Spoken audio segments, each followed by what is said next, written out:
সব মানুষ ইসলামের উপর জন্মায়, পরে তার মা বাবারা হয়তো তাকে ইহুদি বানায় বা হিন্দু বানায় বা অগ্নি উপাসক বানায়, কিন্তু তার আসল ধর্ম হচ্ছে ইসলাম। আওয়াজ করে বলেন তো, আসল ধর্ম কি? আসল ধর্ম ইসলাম।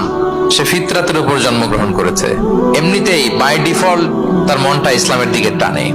মেরাজের রাতে রাসূল সাল্লাল্লাহু আলাইহি ওয়াসাল্লামকে দুইটা পেয়ালা দেয়া হয়েছে। তিনি বললেন, উতি চুবি ইনা আইন, আমাকে জিব্রাইল আলাইহিস সালাম দুইটা বাটি দিল বা পেয়ালা দিল। ফি আহাদিহিমা লাবান ওয়া ফিল আখারি খামর, এর একটার মধ্যে ছিল দুধ আর একটা মদ। আমি দেখতে পাচ্ছিলাম না কোনটাই কি। আমাকে যখন দেয়া হলো ফা আখাযতুল লাবান, আমি দুধের বাটি নিলাম।